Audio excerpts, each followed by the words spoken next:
Finds Scottie, and he's got 40. Right to Pascal, quickly into the front court. Attack, sidestep.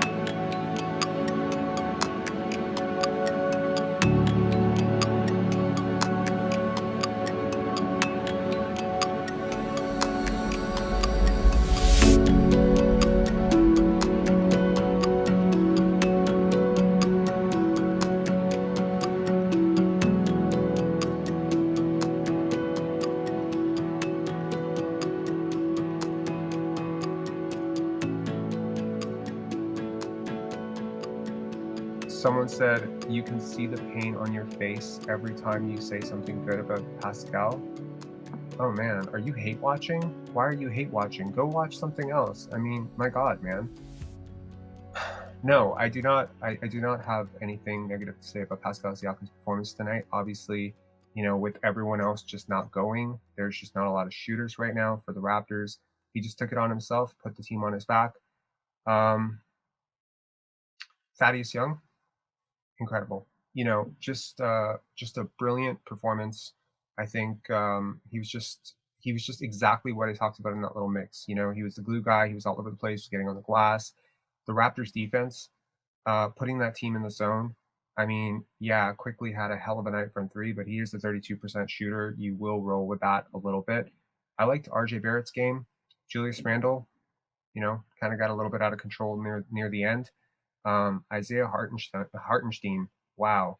Like, I really wanted this guy on the Raptors, and he's a shell of himself. Like, the guy that I saw on the Clippers last year and this guy, it's just night and day. The Raptors were undersized tonight. Randall is a load. Mitchell is a load. Hartenstein is a load, right? And they were just smaller up front, and it was very difficult to match up, especially with the starting lineup that they rolled out with. But they banked on it. It won. The zone really scrambled them. Now Scottie Barnes. I mean, this is the second performance in a row where Nick Nurse has chosen to sort of ride without him going into the fourth, and then just sort of plugged him into the fourth. Last game, I was very critical of that. I don't think that you should sit someone for so long and then put them back in the game. They're out of rhythm, and justified or not, he was out of the game because he was shooting 1 for 10. Right? This was not a great game for Scottie Barnes on the offensive end. He looked a little bit passive after he went 1 for 10. Maybe he just knew he didn't have it and he needed to pass it on.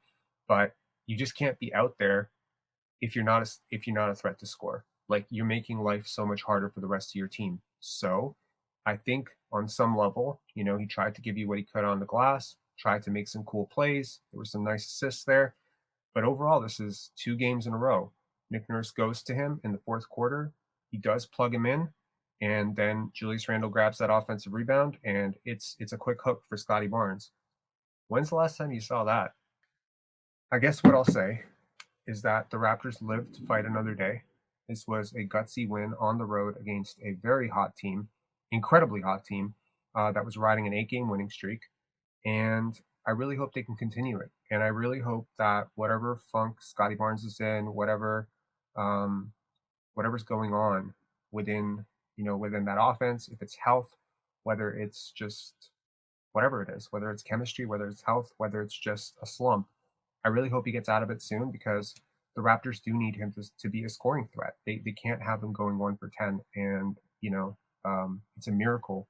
Undermanned, right? Considerably undermanned. No Precious Achiuwa, no Otto Porter Jr. To go out with Fred VanVleet, kind of doing that old bet on myself thing, to pull out this win with some of the performances you had is almost a feat of, like, I don't know, what are the odds of this performance turning out the way that it did and the Raptors winning? I think it's like 1 in 200. So this was an incredible win. Right now we have Coach Mo. Okay, Mo, what's going on? I'm good, man. First, I want to say about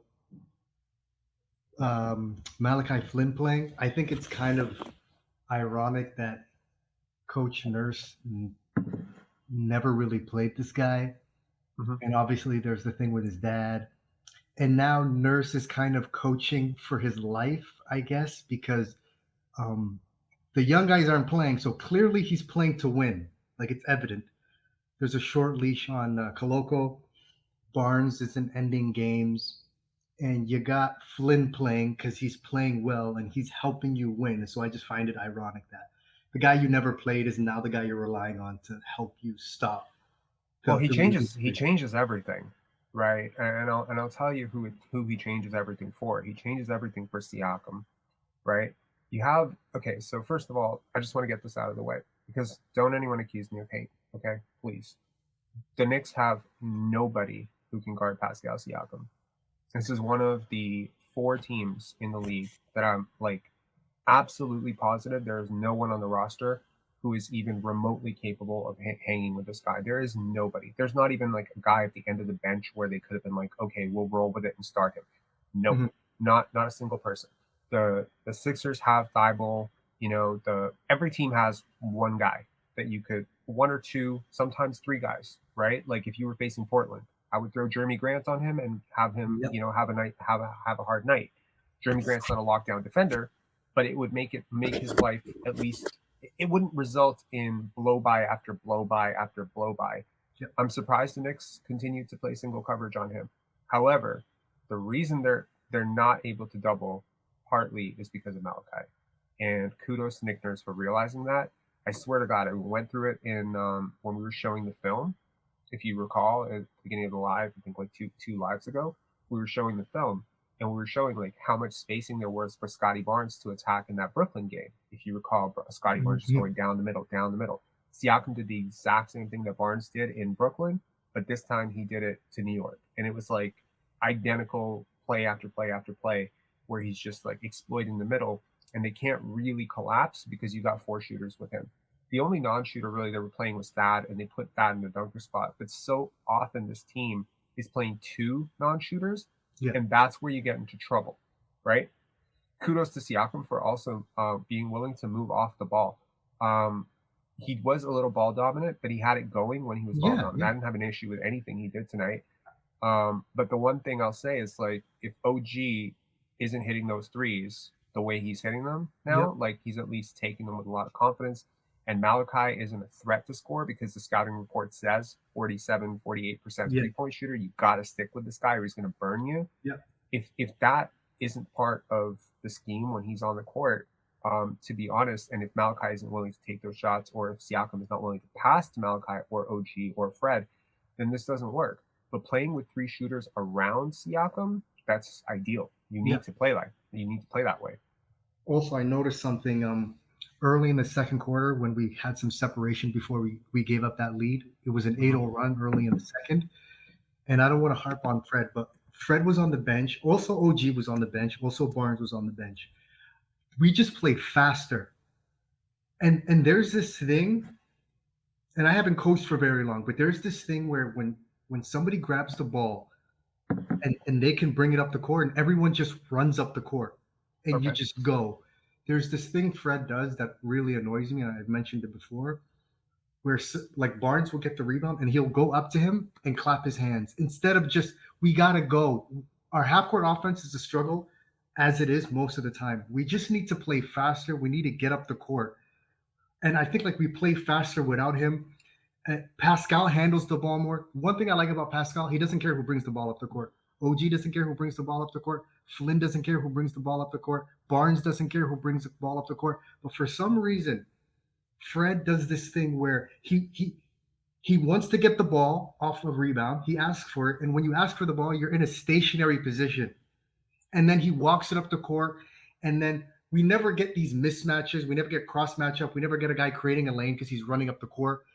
I feel like it's just, that's why I think when we were playing against when he was out and we were playing the Spurs and I think a couple other teams, and we had like big margins of victory, and we were playing so fast because people will get the ball and they just go. They dish it out ahead. No one's thinking of themselves as a traditional point guard that I gotta John Stockton this thing, you know? Mm-hmm.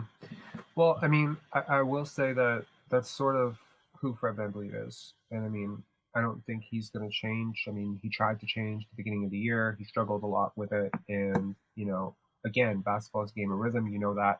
Yes. So holding the ball, handling the ball allows somebody to dictate the rhythm of the game. And, you and I could probably say that Fred VanVleet is probably not the right guy to dictate the game or dictate the rhythm, and he slows things down.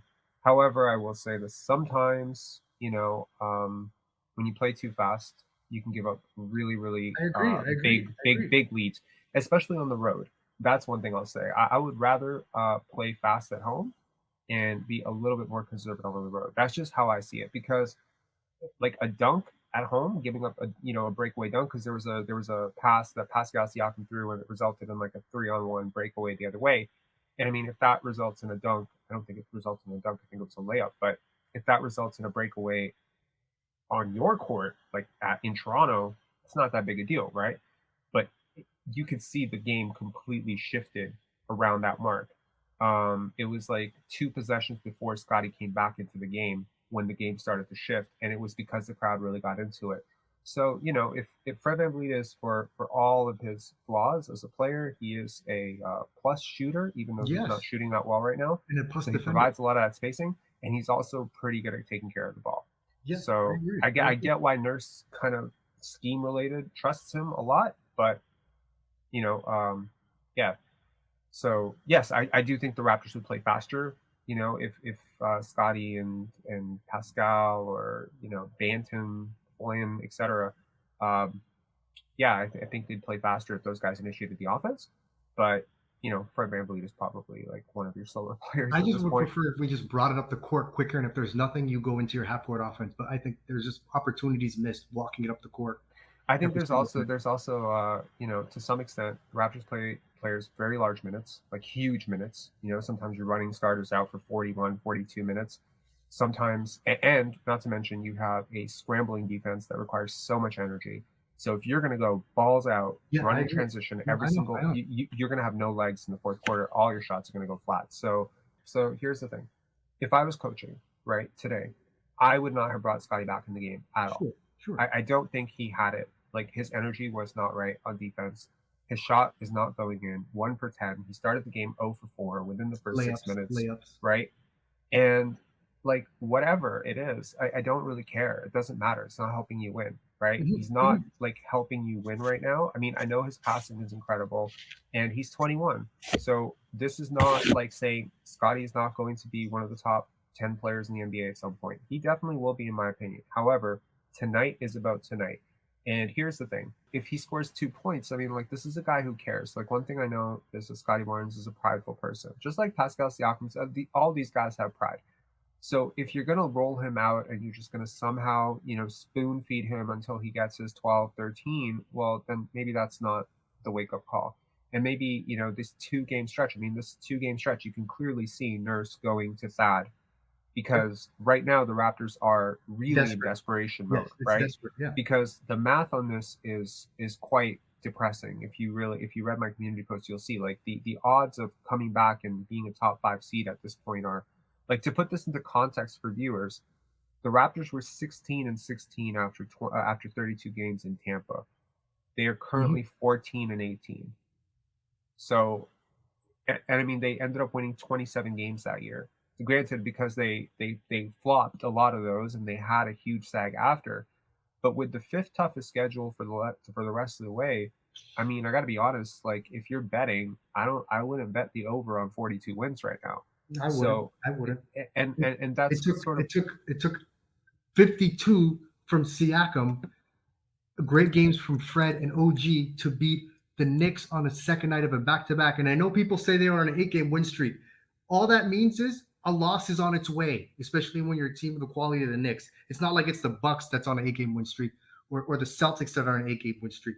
It's the Knicks on an 8-game win streak on the second night. I wouldn't undersell the value of feeling good about yourself. I agree. Teams that start feeling themselves a little bit, right? It's like I don't think we saw major issues with this win. I mean, a convincing win, okay, but a win's a win. But I'm just saying, like, I don't think we're out of the doghouse. We're going to Cleveland next. I don't know. I mean, like, look, we saw, like, tonight we saw a team that blew us out, Golden State, get blown out by Brooklyn. Yep. Right? We saw pretty bad Boston, which beat us, get blown out by Indiana and then come back late. right? Tonight was a game of, it was a league of blowouts right now. Everyone got blown out except for us, pretty much, right? So look, there's a world in which you don't dial in defensively. OG doesn't play balls out. Siakam doesn't scramble. Siakam doesn't go, Jordan basically and score 52 points at the Garden, right? Against a formidable opponent. Let's be real. If the Knicks had won tonight and the Raptors had lost, the Raptors would be 13-19 and the Knicks would be 19-13. It's a literally inverse relationship. We didn't just beat like the 06 Bobcats, right? Like we beat a good team at home. And we're the worst. We're one of the worst road teams in the league. So I think credit where credit is due. This was a gutsy win. It took something unsustainable to get there, which I'm worried about, obviously. So I get where you're coming from. It didn't look like it was but it's not something replicable. Look, I've seen like 10 or 12 versions of Hero Ball from Siakam this year. This was the best version I've seen. It's not because he scored the most points. I'm just saying, in terms of where he got his points, in terms of how he scored, this is what you would look for. Now, can he do it against a team that has someone that can actually stop him? Can he do it against doubles? That's the trade-off, because reality is when you dominate the ball as much as he did tonight, no one else is really going to have a great game, right? No one else is really going to get rolling. And that's fine. That's fine if nobody else already has it rolling and you're going. Like, I think that's cool. I think it's good to ride the hot hand. I don't have any issue with Kobe scoring 81 against us. I don't think that's selfish. He had it going. If Kobe shot, 32 for 80, or 32 for 90 when he scored 81, then I have an issue with it. But it was efficient. It was really efficient. I think it was mostly within the flow, and it was desperately needed. There were two periods of this game where the Raptors really, really fell into a lull, and he just sort of bailed them out. So, again, we got to be fair. The calls he was getting, I don't know if that's sustainable. To be honest, I think a couple of them were completely what the hell, right? There was I was he was Michael Jordan in his prime calls. I was shocked. I agree with you on that one. That one I'll agree with you. There were a couple of ones where Knicks didn't touch them. But But here's the thing: you get those calls when you're aggressive. Yeah. When you are actually going into and the other team is complaining to the refs all night. That's how you get those calls, even on the road. Anyways, Mo, thank you so much. Last thing. Yeah, what's up? Nick Nurse is the worst at challenging I've ever seen in my entire life. He did win that 4-point challenge last game, so I feel like he was owed one. Oh my god. It's funny, when Tibbs challenged that one, I was like, that's 100% right. I knew it from looking at it. So Fred fell before he even got touched. He kicked his legs out, yeah. Anyway, Mo, thank you so much. I really appreciate it. Take it easy. Cheers. Okay, if anyone else wants to call in, you got something positive to say, negative to say, call in. I'll put the link right in the comments there. Let's see some of these comments. No kidding, Randle is such a whiner. Yeah, man, that day may come. Who are you talking to, Robert West? I don't think that's the tone of what I've been saying. Knicks play a similar style to the Raptors, but Toronto is better at things Tibbs wants them to do. Hustle, defend, force turnovers, etc. Well, you know what? I was honestly very much considering at the beginning of this, at this live, I was going to point a Spider-Man, that Spider-Man meme where all the Spider-Mans are pointing at each other. And it was going to be like Nick Nurse, Tom Thibodeau. I think they have a lot in common as well. I absolutely agree with that.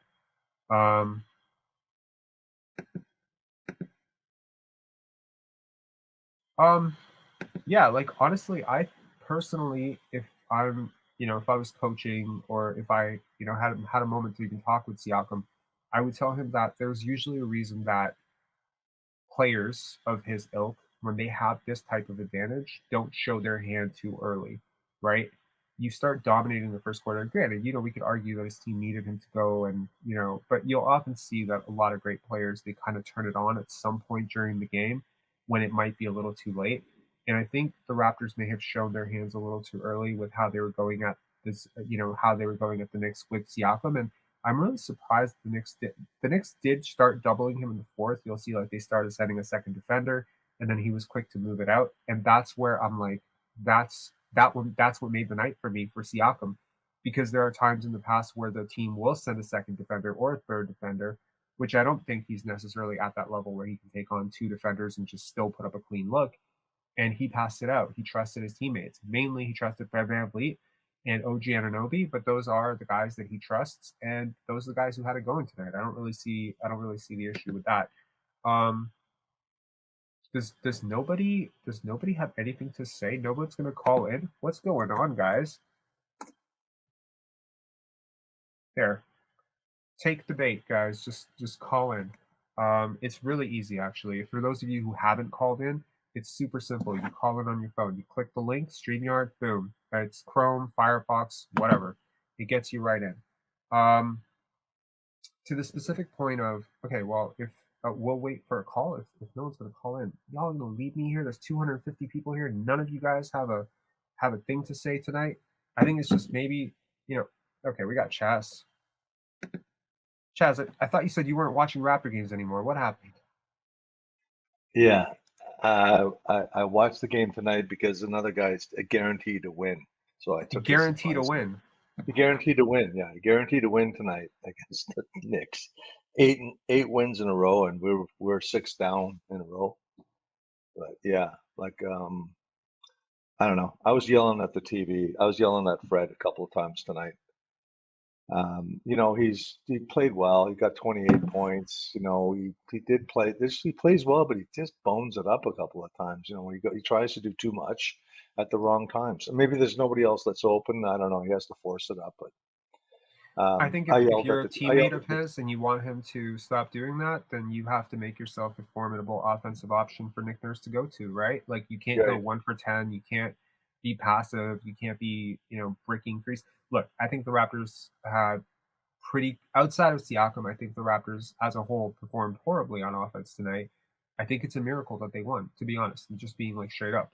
This takes, if you look at this game objectively and you look at the shot chart and you look at the quality of shots their offense generated, I mean, you can very much argue that they should have lost this game tonight. The fact that they won pretty much is Herculean performance by Siakam, and he just put him on his back, and that was incredible to have the stamina to do that, and considering how much contact he was taking. I think this is a great game for him. Superman. He's Superman. He was Superman tonight. Yeah, you're right. He did 41 minutes. He took a lot of bumps and bruises, and he found a way to hoist the shots. He missed it. You could tell his legs were missing for a little bit there. He kind of came flat. But he got a second and third and fourth. But they got him a good break. He's so good. Why can't he bring up the ball, Robert? That's a question I put in the thread earlier. Why? LeBron James is 38 years old and he's the primary ball handler for the Lakers. I mean, unless the Lakers, I get it, but that's also LeBron James, and also LeBron James is not the Lakers' best player anymore. I think. Look, here's the thing: when you bring up the ball, you get all the attention, right? So ultimately, if you're asking him to be prime Carmelo or prime Kobe, right? I mean, the only reason those guys brought the ball up was so that the defense couldn't double off the ball to deny them the ball. That's how good they were. Siakam, it's just extra work. You're forcing him to, if you just put the ball in his hands, he's going to have to get off of it because he's going to draw a double team probably higher than he wants to. And I prefer him having the ball in transition because I think that he is a scoring threat in transition and he's really fast. But I think sometimes in the half court, it actually helps to have him off the ball, coming off of, something, give him a chance to find his place on the floor before he has to, because it exerts energy to have to bring the ball up the court every night. Yeah. But they were doing that last year a little bit. There were 48 wins last year. They had him bringing up the ball for, I don't know, maybe 20, 30 games last year. And they did it a little bit this year earlier on, and they were very effective. And, he's 6'9" or 6'10". He's got great handle. He doesn't have to carry the ball up all the time, but he can see the floor and he can see what develops. And it seems to me when he brings up the ball, they don't get stuck. When Fred brings up the ball, today again, he, a couple of times, Fred didn't play bad tonight. I thought he played good. He made a couple of clutch shots, really clutch shots to win the game. I think the 3 ball that he made near the end there, where they called the timeout, was a big number for them. But when the taller guy brings up the ball, and there's been argument that Scottie's not ready for that because he doesn't have a good enough handle. But Pascal obviously has a good I enough handle disagree, but yeah. to be up there with the ball with only Mhm. 5 or 6 seconds gone on the 24-second shot clock. I don't care how they get him the ball. They give him we even get him the ball. They gets the ball there and they set from there. Then all of a sudden everything else sets in motion because people are looking to have to help, and they leave their guy a little bit, and then everybody else kind of goes, and they have a much more fluid offense when the bigger guy is at the point. Fred can be off ball. Anyway, Yeah. it was a good win, and I'm happy. And I felt bad for you because there's nobody wanted to come on. I'm really tired. My dog was in the hospital last night, so I'm so sorry to hear that. I hope your yeah, dog yeah, feels she's better. good. She's good. She's okay now. Yeah, she ate a chocolate bar. Chocolate bar was not good. Shit. Yeah, one of my dogs ate a Terry chocolate orange like 3 Christmases ago. It's terrible. All right, Yeah. Chaz, thanks as always. Take care, Cheers, man. Have a good night. Talk to you again, right? See ya. Have a good show. Right. Okay, next up we got Marco. Hang on here. Yep. Marco, what's going on? Yeah, hi, Robert. Can you hear me okay? I can hear you fine. How are you? Perfect. How are you doing there? I'm good. I wanted to mention a few things. Maybe people have seen some of my comments there, but I'd like to see Fred moved for some opportunities out there. I saw that report about Gary Trent Jr. Maybe opting out of the player option, trying to find Definitely opt out. Yes. So I know some of us were looking forward maybe to starting the tank, and myself included. I don't know, about a week and a half ago or so, I was starting to say there was going to be a long losing streak, and there was a few folks that were laughing about it. But I thought that with the dysfunction that was happening on a worsening level, that I thought that they were heading in that direction. I just had that feeling. But I must admit there was a few games there, and this game here, where they started to, do a bit more ball movement. So, but this is where I wanted to take things with everybody in the context of money now.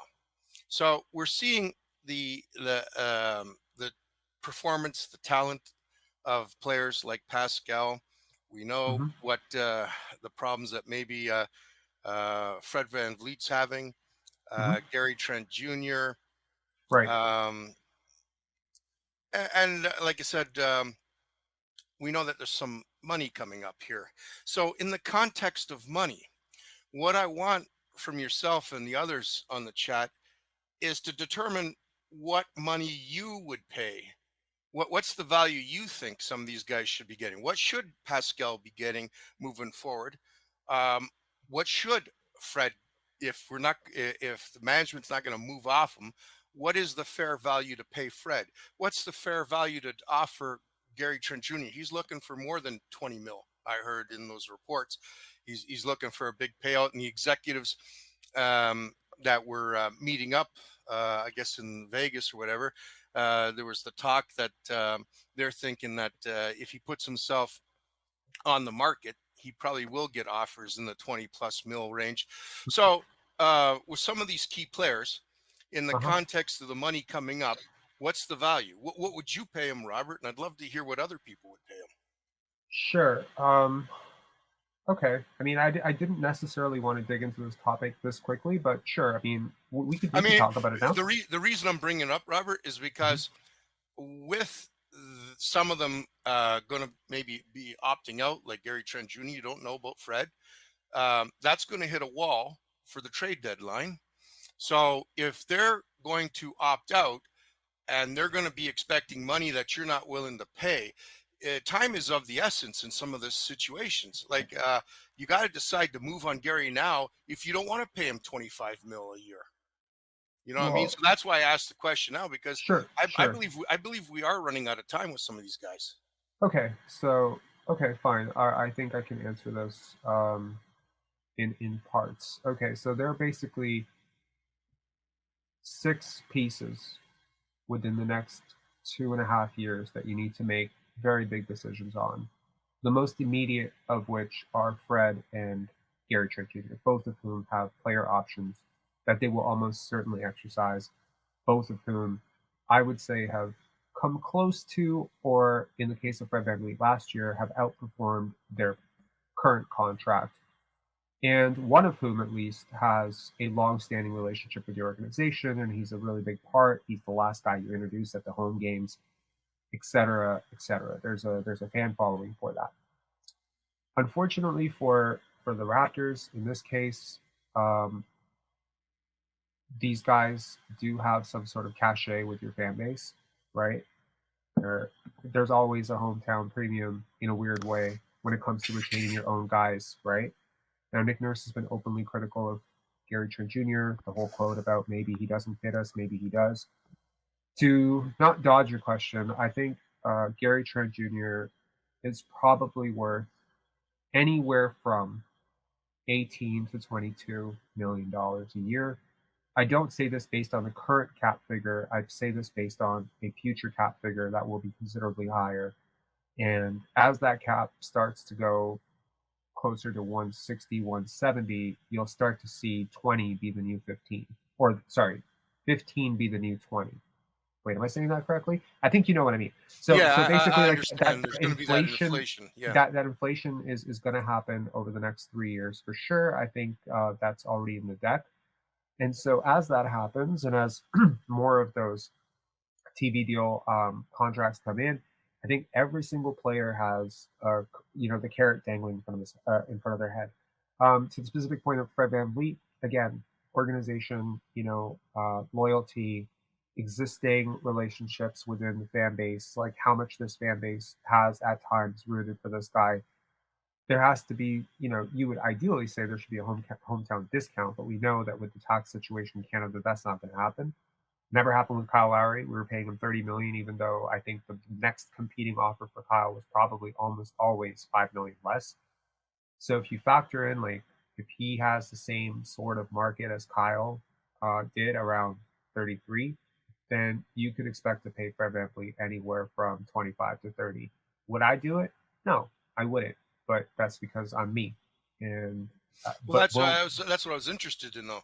Yeah. You and the other guys on the chat, what are you willing to pay Fred? Do you think Fred would accept it? What are you willing to pay Gary? Will Gary accept it? Will Gary accept the 22? Is that what everybody's willing to pay him as a max? And then even for Pascal, like I said, there's a bit of an X factor with Pascal, whether he makes all NBA again. Well, if he makes all NBA, he will be eligible for 35% of the cap, which is which is the super max. And I think that he will be worth it? Yes. If you could guarantee me that he would sustain this level of play for the next 5 years, yeah, then he's worth it. Because that contract is you were concerned about his decline though after 30 though. His decline will be sharp. I'm not guessing. I'm telling you, it's going to be sharp. So then, factoring that, would you pay him the money? No, I wouldn't. I wouldn't at all. So then what happens though if you can't come to a meeting of the minds in terms of the money with him, then we have to move him too then. Well, that's why the Raptors are sort of in a I mean, it depends on when they act. I mean, if they let the trade deadline pass and they let this dangle, then Pascal Siakam goes into the next season. And also, I love that we have gone as a fan base worried about whether or not people will come back to suddenly worrying if we are actually even going to bring people back. Look, Pascal Siakam, regardless of whether he falls off a cliff or not at that age, you can't not sign him. You can't let that asset go for nothing. So if you don't trade him, you have to resign him for whatever he wants. You have one more year with Pascal, right? You do. You have this year. You have the next year, but you can negotiate that contract as soon as this offseason. I believe there's a deadline somewhere between this offseason and October. There's a deadline where he can opt in for an extension, and that extension can be upwards of 35% of the cap. The only issue is that takes you through the 30s. And I do worry about twitchy athletes. If you look at every single shot that Siakam got today, find me one which was him, like most of them, if not 80% of them, were because he was quicker, faster to his spot than the guy who was guarding him. The only advantage is he has less wear and tear relative to people who've been playing, 15 years. He's got less wear and tear in his body. You could certainly say that, absolutely. And I agree with you that there is a point that he could be a very useful, 31, 32, right? But is that a gamble that you're willing to take with a $50 million contract? I don't think so. But me personally, I wouldn't. Look, I'm seeing what the Bulls are going through with Zach LaVine. I'm seeing what the Wizards are going through with Bradley Beal. At their apex, these guys were not that much. They weren't that far removed from Siakam. I would argue Siakam's a little bit better at his peak right now than most of those guys. But there was a time when we were talking about Bradley Beal as a top 15 player. Absolutely, it was about 3 years ago, and this is where we're at now. There are a lot of guys like this, and I'm telling you that paying non-super duper stars like Luka, Jokic, like those guys, paying those guys 35% of the cap, you better have like incredible contracts around them to offset how much that costs, or you better be a team that's willing to go really deep into luxury tax.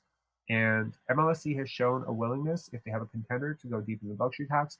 And look, if Siakam is a really good top 20-ish player, at age 32, 33, and Barnes and Anunoby, these guys ascend, Precious, if these guys grow the way you want to, add in 2-3 more draft picks that you hit on, I think the Raptors always have this competitive advantage that there's always cheap talent on the team.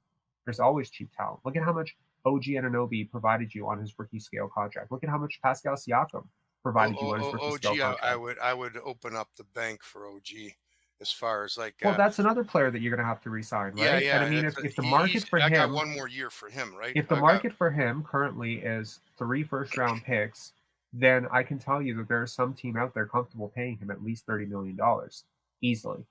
So you start tacking it together. 30 million for Gary, or 25 million for Gary, 30 million for Fred, 35 million for OG, 50 million for Siakam, 38 to 40 for Scottie when he gets off his rookie deal, and you are immediately into the luxury tax of those guys. So to me, Gary's the odd man out. I don't necessarily think he should be. I think Fred, should probably be the odd man out because of the age thing. But pardon? I think both of them, Fred and Gary. If I had to choose one, I would probably choose the younger asset that has a very elite skill set, which is shot creation. 23 is a really strange age to give up on somebody, especially someone who has drastically outperformed expectations so far in his career. I don't expect Gary Trent to just become a worse player over the next 5 years. The guy cares entirely too much. I wasn't thinking that at all. But like I said, the numbers being thrown around, that's why, hence, really, that kind of. But I don't think the guy's a great defender. I don't think he's a good passer. There's a lot to not like about Gary Trent Jr.'s game. And if you want to find, if you probably Google Gary Trent Jr. critic, you're going to find me in the dictionary right next to it. But I will tell you that what he does is a very elite and rare skill set. Like his ability to get off his shots pretty much over anybody. That's a very rare skill set. And we're seeing it with the Utah Jazz, that having 2 or 3 guys who have that ability, especially if you can come off the bench. I mean, I don't know if he sees himself long-term coming off the bench, but anyway, Marco, I hope this answered your question. I will get into the roster stuff later. I promise. I'm walking away with it thinking that if you're thinking 22, if quietly Gary's willing to accept 22, that's not tampering for them to talk now quietly behind the scenes, eh? Sure. In terms of things, I mean, they could come to a meeting of the minds now. Gary, you're going to do 22. If you're willing to do 22, he's willing to do 22. Then, like you said, your next step is that you'll sign him for that 22 kind of deal for what, 4 years, I think. I mean, this is a person who soured on his role in Portland, right? Okay. He's spoken very critically about that period of his life, how he wasn't getting the ball enough. And the guys who were getting the ball ahead of him were CJ McCollum and Dame Lillard. So if the guy wasn't happy being third option behind CJ McCollum and Dame Lillard, I don't think he's probably thrilled being fifth option now behind OG, Scottie. There's too much ahead of him right now. I understand. I would not be surprised if there's already been a conversation between his agency Clutch and the Raptors saying, like, look, it's been a nice run, but we've had enough. We're not, I don't think if you're a coach, if you're Nick Nurse and you're abreast, because they have conversations every day with Masai and Bobby, I don't think you come out in the media and say, well, if he's willing to do this, he fits us, maybe he doesn't fit us. I don't think you make that type of, that's bold. You reserve that for like your end of bench guys and rookies if you're that ballsy. You don't say that about a guy that you're hoping to negotiate a contract with in No, in 6 everything I'm months. talking about would be stuff that's quietly said behind the scenes, just to Yeah. see where everybody's mind's at. Yeah. Okay, Marco, thanks a lot, man. I really appreciate Yeah, it. no problem. You take care, eh? Cheers, man. Okay, next up we got Blackhawk 2K. Blackhawk, what's going on? Hey, how you doing tonight? I'm good. How are you? Good, good. Excellent. I'm good too. I'm good. The mic's working. As far as the game is concerned, great that we ended the streak. First of all, let's give credit where credit is due. It doesn't matter how we do it, as long as we get it done. We got it. We can worry about the next one. On as far as that is concerned, Pascal, amazing endurance. I think that's something that we don't really acknowledge how good his endurance is. Not only during the game, you were talking a little bit about his injuries, but let's look back at the fact that when he had his groin injury, the first one, it took him about like 6 to 8 games before he could even get productive again. When I'm looking at it, like he wasn't scoring real well when he came back from the first injury. When he came back from this second injury, he was actually scoring, and it was his defense that he had to get better on when he came back this second time from the groin injury. So to me, there is a change in Pascal because he didn't have to struggle on both aspects of the game. He's like firing out of the banks, you know. So I admire that, the fact that he is growing. The problem is he's got a lot of areas to grow in to get to that top 5. He never, because I know he wants to be a top 5, but I don't see it. It's not. It's not so much as whether we see it or not. It's what will he have to do to get there, and there's a lot of things he'll have to plug to get there. Because like a night like tonight, and a night like the last game, to be top 5, you have to be consistent in hitting those high marks.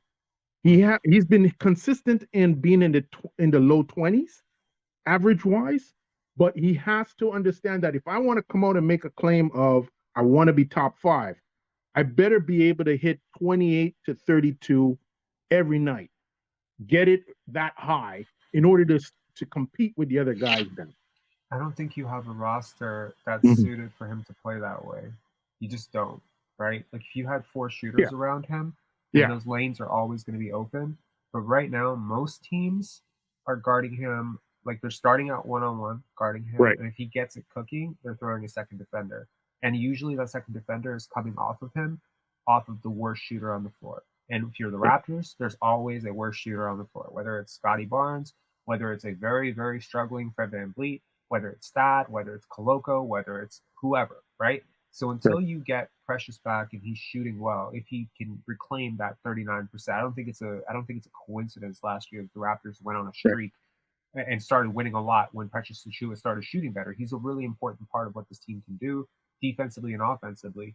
But I don't think this team is built for that. Now, if you want to build that team for that because you weren't expecting this type of pop from Siakam, you're like, oh shit, maybe this is someone we need to support.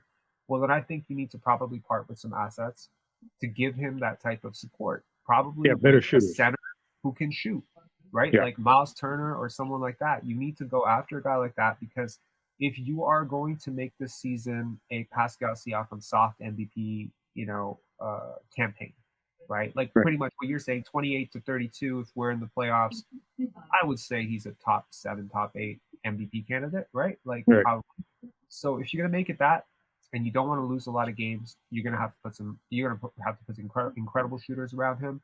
Probably going to have to stagger his minutes when he's playing with a center plus Barnes, because that's just not helping anybody. And the weird thing is, like, if he can get his 3-point shooting going, it helps teams so much because now he's providing spacing for others, whereas usually he's not. He's usually like demanding the ball in the post and he's kind of clogging the paint. So it's like he goes, everyone else sinks, or everyone else goes and he sinks. It can't work at the same time. So it's like that's because the roster doesn't make sense to me. That's why. Yeah, and I agree with you, because I think the last time we spoke, I did say to you, like, we need better from the role players, or we need better role players in there. So I can't disagree on that point there, because obviously, even if you look at this game, Yeah. take the top four scores out of the game, and you don't have any good scoring tonight at all, right? Who So were I your mean, top four? That was Siakam, Fred, OG, and who? Malachi? yeah, that's it. Basically, My basically, theory is if those four guys don't play, what are you suggesting the Raptors score like 12 points the whole game? No, obviously not. They play completely no. different But brand of what I'm saying is they're not producing very well. So there has to be a sharper focus on the other guys, them, to produce more. That, just like I said with the bench, they need to, like the last time we spoke, I was happy that the bench, at least, even though we lost, the bench had done more. Tonight they didn't do more. However, what I would give the team is they at least maintained better defense, or consistent defense in comparison to the last game. If they can at least build upon keeping their defense to this level and higher going forward, that'll give us a chance every night. It doesn't guarantee us to win, but at least keep us in the game, and give us a chance to win the game. From that point. I mean, at some point though, this team is going to have to address its half-court offense. Like, it has to happen, right? You can roll out a top 5 defense, which the Raptors are not, by the way. Right. You can roll out a top 5 defense. You can play like a top 5 defense, but at some point, you're going to come across another top 15 defense that has a top 15 offense. And if you are the top 5 defense with a bottom 2 offense, you're going to lose almost every time, right? So it's just like tonight you're facing a team that, frankly, is kind of middle of the pack on everything, right? In my opinion, they don't have like a defined identity. There's no like superstar on the other end who can just take over. And you had the best player on the court tonight. That was the case going into this game. That's the case leaving this game. There should be no debate whether Pascal Siakam is a better player than Julius Randle. He definitely is, right? But one thing I will say is what the Knicks did tonight was more sustainable than what the Raptors did tonight. They moved the ball around. Yeah, some things didn't go their way. Some calls didn't go their way. Some shots didn't fall. Some shots went incredibly well, like quickly, just going on nuts. But I'm always looking at the system, not the result. Tonight, it doesn't matter to me that Siakam scored 52. It's great that he scored 52 for him, and it's like a nice thing to put on his career that he joins this very elite group of players that have scored 50 plus at the Garden. But to me, it's how he got his 52 that's important. I thought it was better than how he usually gets his offense. So if he can continue to play this way, then that's incredible. I would like to see this against a team that has someone that can actually match up with him.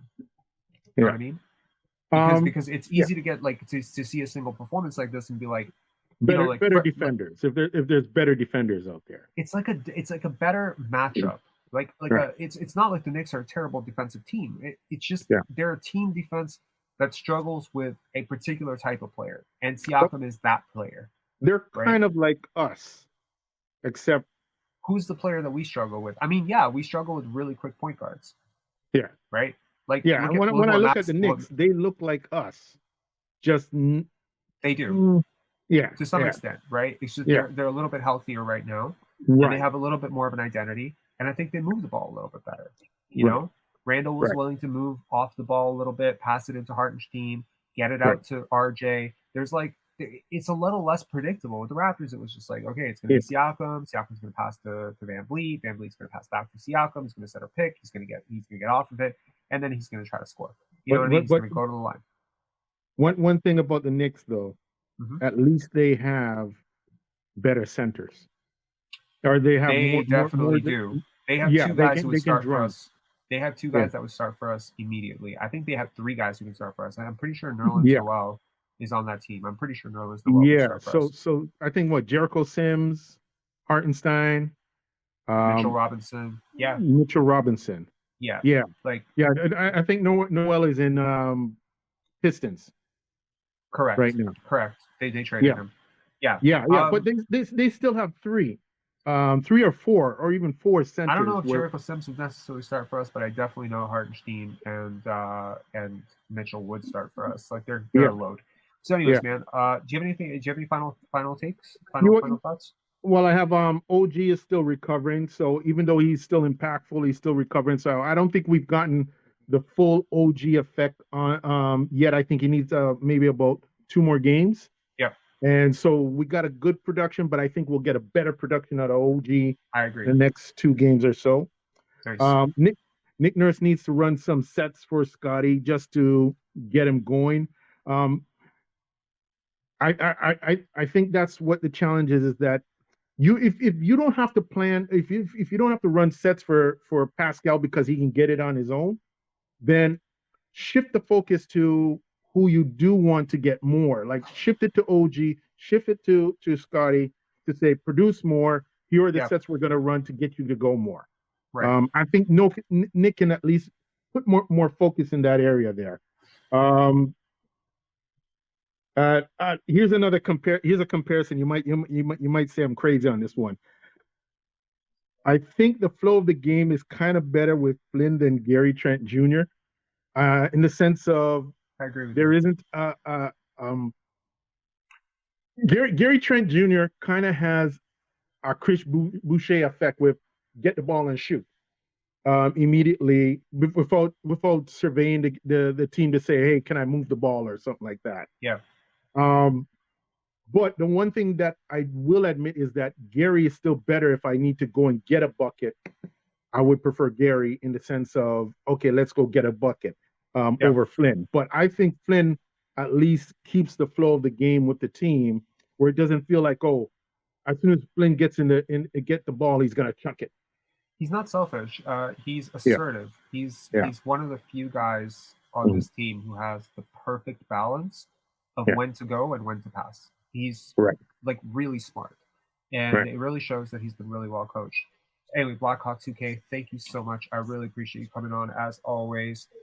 All right. Cheers, man. Thanks. Peace. Thank you for your insights. And next up, we've got Daryl from Taiwan. Hey, Daryl. How are you doing? Hey, Thanks Rob, for waiting. Rob. No worries. Yeah, I'm doing great. How about yourself? I'm good. Good. How was the game for you? Game was well, yeah, it was good. I mean, the outcome was good. Yeah, I've been listening a lot of the things that you're saying and some of the other callers are saying, of course, I agree with. First off, Merry Christmas and Happy New Year, because I'm not going to be able to call in for the next few weeks. I'm actually headed back to Canada for the holidays. Oh, so we have internet over here. Since you left Canada, we've developed internet. I don't know, man. 17 years ago when I left, it was pretty spotty, but no, I know. But I'll be dealing with madness of children and family and that kind of thing. So you know it is. Yeah. But so yeah. Anyway, I thought it was interesting. A couple of points that some of the callers have brought up. Something you said, that if Pascal played like this, and you could guarantee he would play like this game for the next 5 years, you would give him the not super this max. game specifically. I mean this season specifically. Okay. Yeah. Sure. Yeah. Right. But I mean, I would take it even further. This game, yeah, obviously, I would say if he could play not 50 points, but if he could play like this game on lower volume shots, lower volume shots, lower usage, lower minutes, like whatever. If he just played like this, even 20 games a year, like I would put him up. I would put him up there. Like if you look around the league at other stars and superstars. They have off games too, like we think of them as these incredible players that are always consistent, and they're not. So it's, if they put together 20 excellent games in a year, like that's enough to sort of put them into a kind of a level all of their own. And I would say that consistency is his thing, obviously. And if he can play like this, then I don't have a big problem with a more heliocentric offense around him. But let's look at why he played so well this game. What was it about this game, and why do you and I both really liked his game? Why? Well, it's because he was hitting his shots. He was taking good shots. I mean, for him, he was taking shots that he was comfortable with, and they were going in. What if they weren't? What if he was missing half of his free throws? What if he was missing bunnies at the rim? And what if he was clanking all of his threes and, like he has done in the think I've already past. told you I don't really care too much if shots go in or out. Like I care Yeah, about where you get your shots from, in yeah, what context, and how it impacts the other guys. I don't care right. about wins and losses. Had the Raptors lost tonight? Look, in all honesty, 52 points on 68% shooting Yeah. is about. I think I'm comfortable saying that's the greatest single game performance in Raptor history. When you Yeah, like that's when you it's when you pretty when you magical. tack on one turnover, just for Yeah, context, yeah, 9 rebounds and 7 assists, yeah, yeah, 52 points in a yeah, win at the yeah. Garden on At the the road. Garden, at the I mean, Garden, it right? is definitely the greatest single game performance in Raptor history, Yeah, yeah, non-playoffs. I mean, obviously yeah, when we go playoffs, we're talking Vince, yeah. maybe Kawhi, Philadelphia game winner. But Hmm. regular season, Yeah, nothing touches this. Not DeMar's no, 50 piece, not Terrence. I think Terrence Ross hit 51 at one point. There was a huge Daniel Marshall 3-point barrage. There was a hmm. huge single game performance from Vince. There's 54 from Fred. Fred Nothing against touches the this. Magic. Yeah, Yeah, no, I nothing agree. touches this. I I agree. mean, it not only, and look at all the contextual elements to this. You also Yeah, have a team that's at home. You also yeah, have a team that's riding an 8 game win streak. For you to come out and put 52 points on the road against a team on an 8 game win streak, my gosh, you know what I mean? Like that's against a Tibbs incredible. team too. Against a Tibbs team. And against a team that has a coach that traditionally in the past has been Yeah, very good at stopping you. So yeah, yeah, like that's, I mean it's I mean if he's found something, if this is just him kind of regaining his form after the groin thing, right? yeah, If this, because I always say that off season work, it doesn't always show right away, right? And everyone was talking all off season how he put in this incredible work and he was going to take a jump, and he said he was going to take a jump, and Nick Nurse said he was going to take a jump. Well, a lot of us, myself especially, believed that we saw that jump early in the season, right? yeah, Like I thought that was the jump, but what if that wasn't the jump? What if a lot of the stuff that he actually implemented, all of the yeah. counters, all of the the improved handle, all that stuff, is actually showing up now? Because over the last 2 games, he's like the top scorer in the NBA. Like Yeah. that's a crazy reality to even ponder. Now, And again, I would and like to see it go up against like a better defense. Like not even a better defense, just a team with a defender who is actually matched up to try to stop them. Because I just think that I always project forward and I look at the teams ahead of us, and I look at teams like with a lot of length and long defenders, switchable defenders like Evan Mobley, Jared Allen, ahead of us. There's Giannis. There's like every single team ahead of us has someone who I think does a phenomenal job stopping him. And I would just like to see him perform against those specific teams because those are the ones that I'm really worried about. well, I was thinking about that already. The next game against Cleveland is going to be a huge test to see whether or not this then is the next game. Cleveland just beat Milwaukee. They I were know. blowing them out of the water. So So yes, the I next think game. that's going to be the litmus test right there, is how he responds against that. So I wanted I think, like you said, what if he's found something? What if he is entering superstar, sort of getting close to that stratosphere? Do you think it's possible? It's possible. Because Yeah, one it's thing that you said a possible. couple of games ago is that superstars separate themselves by literally creating separation, right? He created a lot of separation tonight. He See, that did, that was the thing.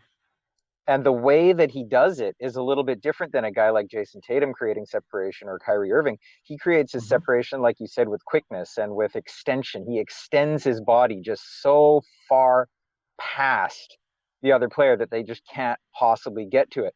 Now, Right. the flip side of that then is that it's a very low energy efficient way of creating separation. So he's expending so much physical strenuous energy to get it. It's unlike a guy like Tatum, who will just kind of like, I don't even know how he does it. Watching him, he's a magician, but like it seems so effortless. But with Pascal, it seems like he's doing double the effort to get the same result. So that's, he, like you said, he's gonna decline sharply in his early 30s when he loses that quickness, when he's not going to be able to beat guys and extend that few extra inches past them. Like it's going to be a cliff. But I think for now, for the next couple of years, the next year or two, I don't know, man. Maybe he's up there in that stratosphere. Yeah. Maybe he's getting there. I mean, look, I wouldn't jump like yet. I think like you can trust like 7-year sample size and see some tough playoff stuff. I will tell you, Kawhi and Paul George. Okay, so let's just go through the schedule while we still have people before people check out before midnight, okay? Yeah.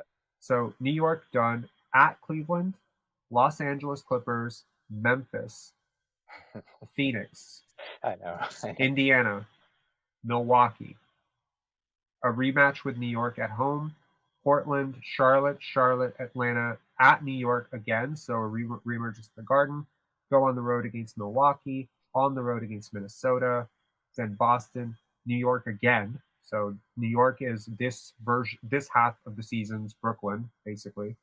At Sacramento, at Golden State, at Portland, at Phoenix, at Utah, at Houston, at Memphis, San Antonio. And then we have an NBA trade deadline. So that's the next 25 games or 24 games now. And I can tell you that at least 14 of those teams have a very good matchup for Siakam. So I will bring out a scorecard personally, and I'm just going to, for my own evaluation, because I'm open to being wrong. Look, guys, I'm not shying away from it. I made a very long rant, like 45 minutes, telling you that you cannot run your offense through Siakam and expect to be successful. And even though he's going to get his numbers, I don't think you're going to win. Well, to be honest, if I'm going to gloat when I'm right, I'm going to own it when on a night where I'm wrong. And, you know, I mentioned it before. I hate front runners. I absolutely, I hate them. Like, I can't stand front runners. There's like, I think like I hate, there's like 10 things I hate, and like 8 of them are front runners. I can't stand this mentality of acting so different when you're up and when you're down. Like, own it. Like, whatever, you know, tonight I look like a moron. Right? Like, I do. Like, it's very hard to say with a straight face, like, oh, he can't be a superstar. I would like to see it against a larger sample size. Obviously, the last 2 games have been very impressive, and I'm not going to take that away. I'm not going to like hold on to something and be like, oh, I'm not seeing it. I'm not. Of course, I'm seeing it. That's incredible, and it's not just that the shots are going in. They're different shots. You know, they're not like the shots that he was missing. The shots he was missing, if you look at the low light films, they're so contested. His shot form is being altered. Tonight it was like spin, around, burst, quick, separation. There's like a foot between his hand and the defender's hand. So to me, it's like a completely different game with him, right? So like, yeah, no, Jay Ships, I know I'm not a moron. I'm saying I sound like a moron because if today, because this is the thing. There are people that literally jump ship every game. They're like, Fred VanVleet sucks. Should we keep him? No, he sucks. No, he definitely sucks. No, we should keep him. And pretty much their entire opinion is based on whether or not he scored over 15 points. Like, it's so silly. You guys, if you flip like that, you just sound insane. Like, if someone has, like, look, if you're a critic of Scottie Barnes because he never takes threes, like, if that's your criticism, right? Or he can't get over screens, that's your criticism. Well, on the game where he does what you say he doesn't do well, then that's a day where you can be like, hey, maybe I was wrong about this for one day. You know, I think that's fair. But don't like base it on like whether shots go in or not. You know, I have been critical of his shot diet. I've been critical of the offense around him. And to be honest, like I was on my soapbox about this like 3 months ago. So I didn't jump ship. But what I am saying is that you still have one of the worst half-court offenses in the league, if not the worst half-court offense, and you're still underperforming expectations hugely.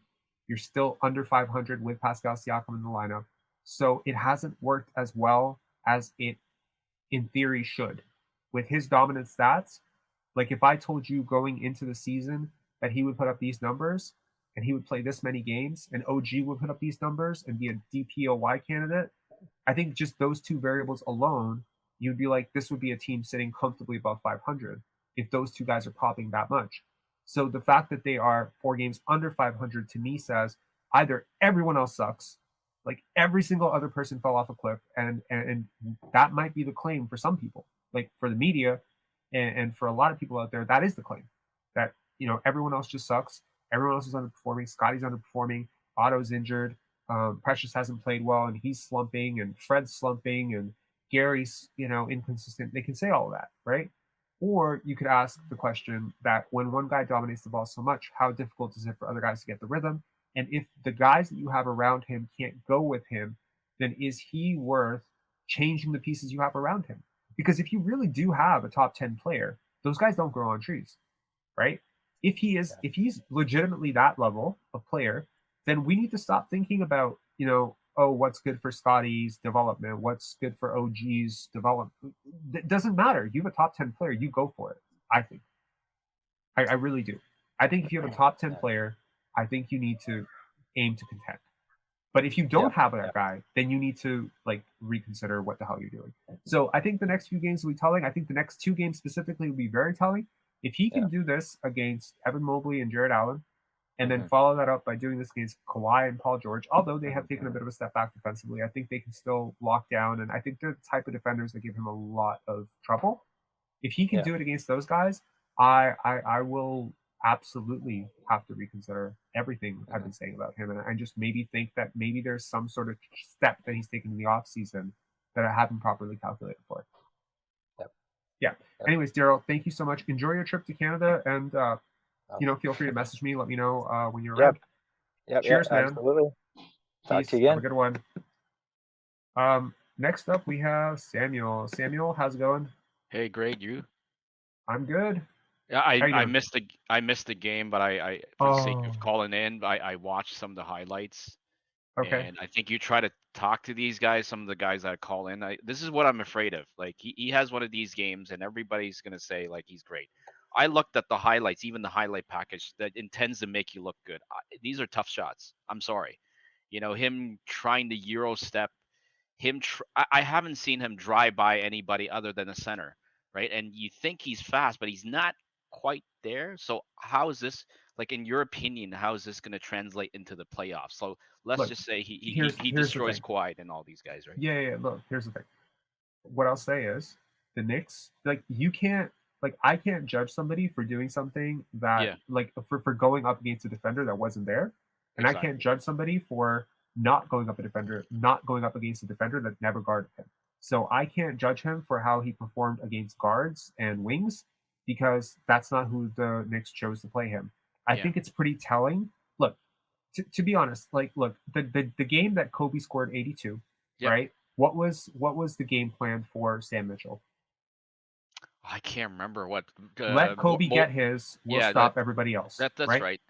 This is a common game plan for a lot of teams. Okay, so if they decide to guard Pascal Siakam, one of the quickest, twitchiest, gifted scorers in the NBA, who's 6'10", who teams regularly shade with a soft double pretty early, who teams usually go out with a wing defender, not a big, not a center. When's the last time you saw a center guarding Pascal Siakam? It's absolutely insane. Jericho Sims? Are you kidding me? So if you're going to guard him like that, he has to kill that matchup in order for them to stop doing it. Because if they're guarding him that way, that's disrespectful. It's the same way if the Knicks had decided to guard Scottie Barnes in the post with Jalen Brunson. Well, and if Scottie Barnes doesn't go at him, then that's just stupid. You have to go at it. My point's kind of like what you alluded to in the past, all these videos, right? Is this fool's goal is what I'm trying to say. What I'm concerned is he does that for the next 5 games, and everybody's going to hail him as the best, player in Raptors history, like most of the media here is going to do. Okay. And then I hope, and I don't think Masai is going to make that decision based on this fan base, but I don't think, I don't want to give people false. So I can't see this guy as the guy who takes us to the next level. I just can't see it based on the way he plays. They're playing him for the drive. It's so obvious. You don't have to be a coach. They're always going to play him for the drive. And like you said earlier, they're not circling him with enough shooters. So what's the point here? Look, here's the thing. Again, do I think that Pascal Siakam has entered Jason Tatum territory? No, I don't. I'm not stupid. I understand how Jason Tatum would attack this similar matchup. If you guard, let's be real, if you guard Jason Tatum with Jericho Sims or Mitchell Robinson, you're going to be in for a really long night because he's going to kill you, right? So in this case, I wonder what the game plan was, because Tom Thibodeau is usually a pretty good coach, right? Is he overrated, do you think? Tibbs. I don't know. Yeah. I'm just thinking out loud. Because I've heard both. I heard, you know, maybe he is, maybe he isn't. I think he rides his guy, and I think that's why that's the reason Derrick Rose breaks. I don't know if that's true, but I'm not sure. You know, is he? Yeah, Is like I he? mean, Yeah. like it's just like if like what's the point here? Like if you want this guy to be traded, then 52 points helps. If you Yeah. don't want him to be traded and you're thinking about, maxing him out to a super max, then 52 points also helps. Because I think either way, he's getting a super max. I think we're all, at least you and I, kind of, in a couple guys are on the same page. That's the question: is do you see this as more like, hey, we got this product here, do you want it? And this could be a fire sale, like, or you think like we're Here's going the to thing. continue monitoring this, and we're kind of dangling this middle ground, and we're looking at to see if we could get some. What I said to you on my message, like, are we trying? Are they trying to? Here, make 2 rounds of playoff ticket sales, or 1 round, and this is a great season for us business wise, and we won't care? Or you see it really, we're still going for the long term plan? Like, what how do you see this, if you were in their shoes? And obviously we're not. I'm just wondering. If I were in their shoes, Yeah, if you were. I would pick a road, Yeah. right? And a lot of that road would have a lot to do with who I think Scottie Barnes is and who I think Pascal Siakam is. Now, and again, the Raptors have a lot of intel on these guys. They've been around them, they see them in practice, they work with them, they know them better than I do. So if you know that Siakam, and I mean, one of the things that I really trust about Masai and Bobby is they're not knee-jerk reactionary type of guys, right? They have a long-term vision. They're very principled in that approach. They're highly analytical. And so, look, they're not blind and oblivious to the fact that one game does not a season make, good or bad. One hot streak and one cold streak. It's not.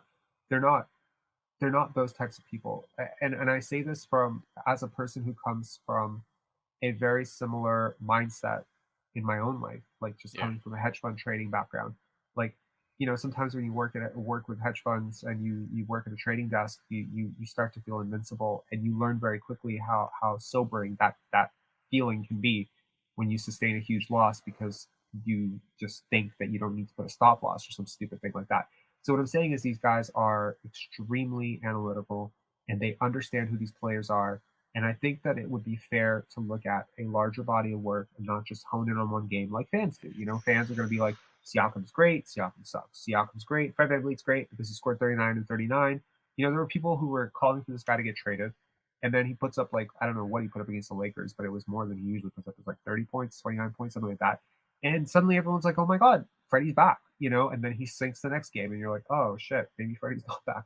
And it's just like, my God, man, like this is so stupid. Like, stop reacting like game after game. Like, stop changing your tune. Like, to me, it's like, I don't see how I don't see how these players fit around a Siakam playing this way. So my point is, you choose. Yeah. You have to choose. Because this roster doesn't make sense around him. Starting Christian Koloko or Juancho or whoever, Cam at center, it doesn't make sense. You don't have a center on this team that can actually play with this guy. And if you put a center in like Christian Koloko, he's just in his way. If you put Scottie Barnes and Christian Koloko at the same time, which is the starting lineup you've been going with, in every single game, we wonder, why did the Raptors get off to such slow starts? Why did the Raptors so bad in the third quarter? Because you keep playing two non-shooters with a guy who needs open driving lanes. So at the end of the day, are you prioritizing the development of Scottie Barnes and Christian Koloko because you value them as long-term pieces and some other offense that you have, fashioned in your mind as some future version of this team that you really want to develop? Or do you actually have a guy in Siakam who is actually rare, and a 28-year-old who is ascending into top 15 territory is not something that most teams would just move off of, right?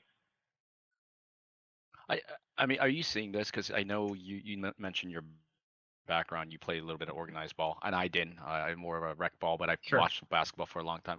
All I see is, I think you did one with your partner Leo there. I remember seeing that video. It's always Siakam like close to the logo, and he's clapping his hand. And I think you guys mentioned, and same thing. Like, why is this guy looking for the ball that far? And Doesn't in do a in lot in for your his opinion, looking teammates, at it, right? no, Yeah. is he opening the 2 corners threes as well? Do you see that, or you don't? Even in this game, I don't see he's opening the corner three.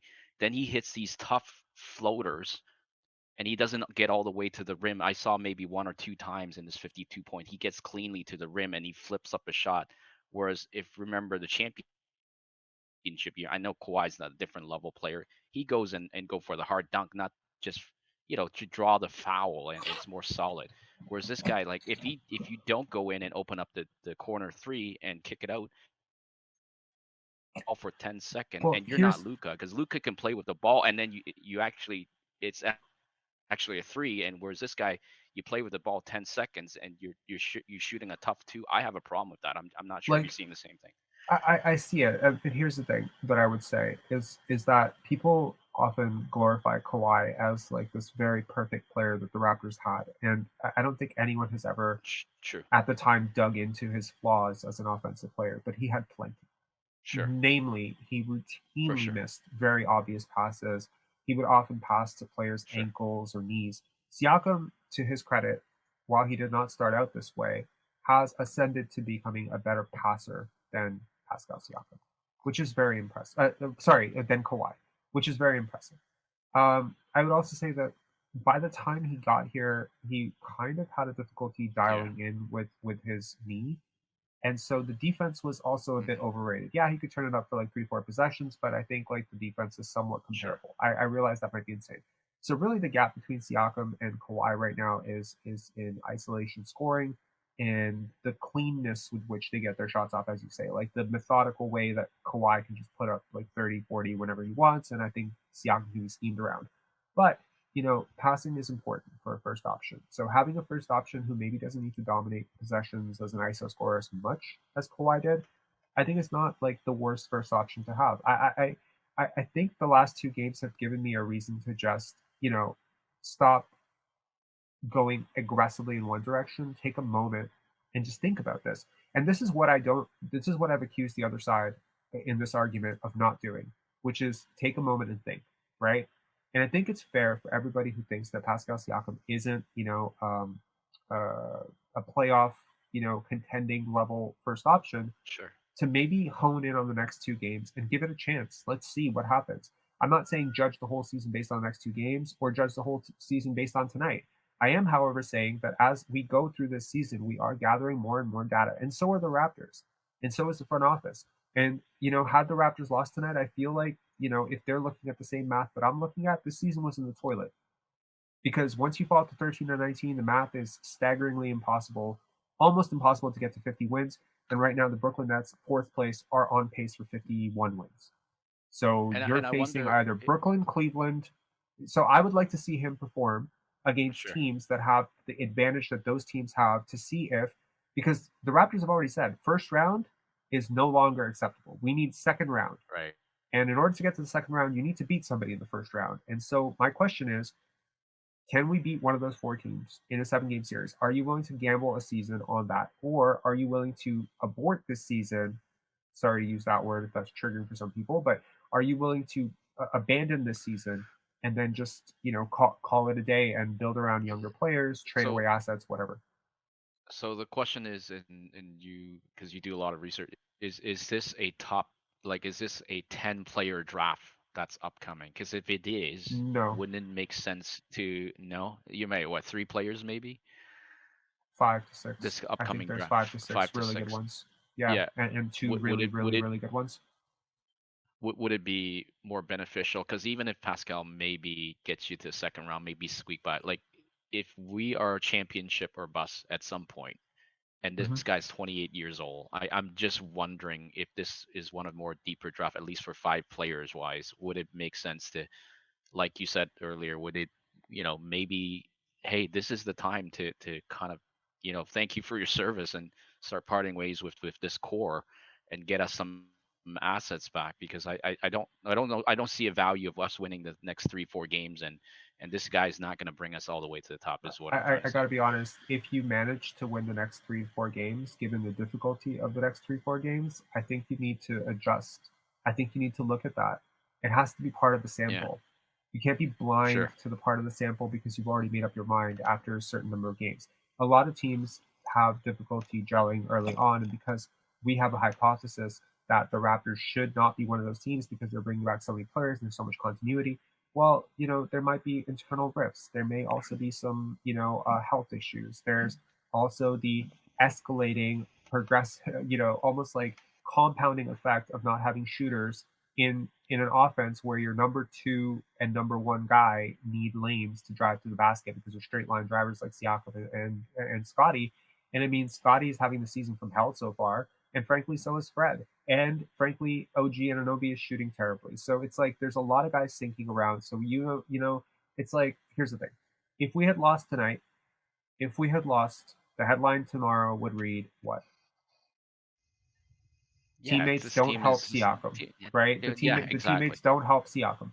But the headline could also read that maybe we need to get more people going, and there's a reason that's not happening. So you can interpret it either way. And here's the thing: yes, I have been often very critical of Fred and Pascal for kind of playing this 2-man thing where they only trust each other, and certain other guys get frozen out of the offense. But it was much easier to hold that position and much easier to beat the drum of that position when those other guys are really, really getting it going with their limited touches. Like if Scottie Barnes, instead of 1 for 10 tonight, was like going straight to the basket and dunking everything and they just ignored him, yeah, I might have some things to say about it. But if he's just going to he's not going to like bring that energy. I don't think he's talented enough offensively to play with the level of energy he did tonight. So it's hard to defend that, and it's hard to advocate for more touches for guys who are doing less with the touches, right? Because often, I would be critical of Pascal or Fred because they would dominate the ball to the point where their teammates would fall out of rhythm. But tonight, they tried to go to those guys early. Scottie got 4 attempts very early, right? And they tried to move the ball to him, and he was just passing it off. And it's the same thing happened last game. They gave him an open 3, and he passed it up. So at that point, they can't make threes for him. So I have to be fair. That's right. I have to be fair across the board and say, hey, if he's not going to take those shots, then why the hell are they passing to him? It's like the whole season we're asking them to pass you the ball, and if they're finally going to pass you the ball, then you have to make the most of your opportunities. You're 21 years old. Yes, you were the 4th overall pick, but you're not Kobe Bryant. You can't just so I think look, at the end of the day, Morgan, we're gonna get to you. 1 second. Okay, my fear is let's just. Sorry, I'm going Go ahead. quickly. So if you hit it right on the nail, if you're going to choose the road that you think, let's say he performs well in the 5 games, and I think you were talking about it, like maybe you got to surround him with shooters, right? If he's that James Harden, Luka type, then maybe you gotta line up shooters around him. And if that experiment fails, that means the next 3 years it's gone. So you need to the next 3 years. Are you now not wasting Scottie's timeline? There's a conflict of timeline. They got to choose, and this is probably the season they got to choose quickly. You know what I mean? Like this is where I'm afraid of the fool's goal thing. Yeah. I don't think you necessarily lose much because it's not like Scottie's having this great shooting season and he's being benched, not being given opportunities. He's being given opportunities. He's either not healthy or not maximizing those opportunities right now. And so I think it's fair to say. No, I'm talking the next 2-3 years. Right. And also, I think that you have to understand this also from the point of selling it to the fans. If you're going to somehow blow this up and build around Scottie Barnes, well, then Scottie Barnes can't be going 1 for 10, right? You cannot sell a fan base on we're gonna build around someone and he's going 1 for 10 and just being very passive for large stretches of games. This is the Mecca. This is the Garden. If you want to be great, you got to show up in these games. OG Anunoby pulled a 35 piece last season. I remember that, and it was very impressive. And Siakam, showed up for 52 tonight. Kudos to him. I just, it's this is not personal. I think I'm reading the comments, kind of scrolling down. It's some people are just absolutely mental. I don't know what they're going on about. It's my God, do you think I'm blind to basketball? Because if Rob, you think no offense to these. No offense to you guys. It's the media and the organization did a great job on these narratives, and everybody's just reading the narrative. I'm sorry, watch the game. Like if you watch the game, you would see some of the stuff that you're seeing, and I'm like, guys, you just gotta Yeah, watch it because this guy's taking tough shots and is still taking tough shots. So, anyways, I'll let right. it go. I appreciate your time, your I agree. analysis. I agree with your That's general. I agree with your general point. I definitely do. Don't take it that I'm not agreeing with you. That he does take a lot of oh tough no, no, shots, and I would say yeah, among yeah, all the stars in the league, I think his shot diet is one of the most difficult. However, tonight he made them. Kudos where kudos are due. If he can make them again, trust me, when you put up 52 points, you are now on every single person's radar. When you come into the building, it's like they're guarding you when you get off the bus. So if he can continue to put up against that pressure, then I think you have to evaluate. You have to reevaluate him. You like everyone who's been critical of him, myself included, has to look at new yeah, facts. If he can go and do this against Cleveland, sure. well then I'm pretty sure Cleveland has about the toughest front line in terms of power forward and center you're going to face, other than maybe Boston, right? So I mean, it's up there. So if you can do it against Evan Mobley and Jared Allen, I think and you can do it against Kawhi, Ibiza, and Zubats and Paul George. You can do it against teams that actually have the personnel to match up with him, and you don't just revert back to like shooting Sure. 8 for 23. Then I think we have something here. And if you can win those games with him playing that way, well, now we really have something here, right? Because like right now, I don't think I would be talking shit if the Raptors had a top 15 offense with him playing this way, and they were 5 games over 500, right? If it's working, why would I be Then against it? when yeah, then when you going back to the discussion of the 2019 team, right? If they truly believe in him, that means this trading deadline, they're gonna get him somebody like a Pau Gasol or equivalent, whatever this year, somebody Hmm. like that to take us to the Yeah, top, or they gotta trust him because this is the yeah. year because you got Gary and I think OG. Hmm. They got to make a decision. I think we're all on the same. Most of us are on the Yeah, same page. yeah. I'm just kind of frustrated to see the local media and some of the fans act that, oh yeah, he's like the best thing next to LeBron. No, he's not. I'm sorry. I mean, if anyone's comparing Anyways, him to I'll let, LeBron, thank you. I don't think that's an opinion you need to take very seriously. Okay, all right. Cheers, Yeah. cheers, Samuel. Have a good one. Morgan, how are you? Hi. Calling back in again. I just not like super long. But I don't know. You guys were sort of touching on this sort of at the end of that discussion. You were talking about how Scottie went like 1 for 10. But I don't know, like earlier in the season we saw like Fred go like 0 for 11 or whatever. And Hmm. it was like that disaster day. But I Yep. felt like I didn't see Scottie like at all in the second half. And He came in I for he started the like third. yeah, he was in for like a little bit at the beginning of the third, and then Hmm. he was like in for He like got a a quick couple hook. minutes. Yep.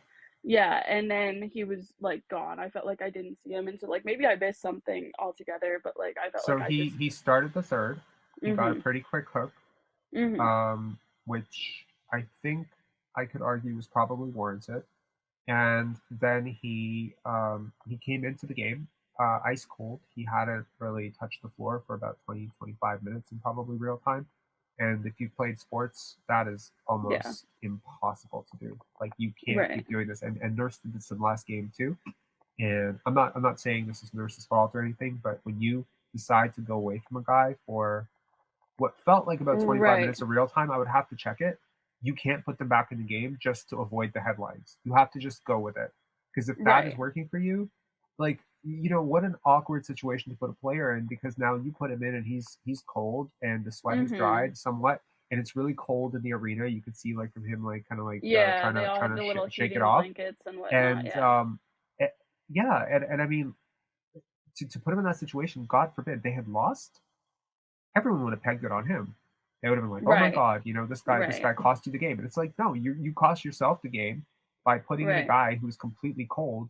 And thankfully they pulled him out again. But it was such a quick hook. I don't think I've ever seen Scottie Barnes come into the game and get pulled out like less than like I right. I would be It was like very no surprised if it was time was more than a passed. 2 minute Yeah, run. Um, yeah, Again, if you're gonna be on the court, you're gonna shoot 1 for 10. You better like be balls out on defense. And he right. wasn't. He wasn't tonight. Mhm. I think he made some really good passes. I think he really tried to get on the glass. I do think he tried to guard. I'm not accusing Right. him Yeah. of not trying. He was definitely trying. But the level of force that the rest of his team was playing with, Fred, again, like with his physical limitations, Mhm. OG just gapping passing lanes and stuff. I think usually you see Scottie like on the upper echelon of on the upper end of hustle plays, Right. Yeah. deflections. Hasn't been the case so far this year, and to be Mhm. honest, really wasn't the case tonight. So if Mhm. Nick Nurse is looking at it like, hey, if this guy's going offensively and he's kind of average on defense, then we'll roll with it. But if he's shooting 1 for 10 on 1 for 10 on offense, and the defense Mhm. isn't respecting him as a spacer, and he's not making buddies at the rim, and he's not Mhm. giving it to me crazy on defense, I don't know how he can play a guy and Right. justify it. So, and it's like it's a wake up call to Scottie that he has to play better. Yeah.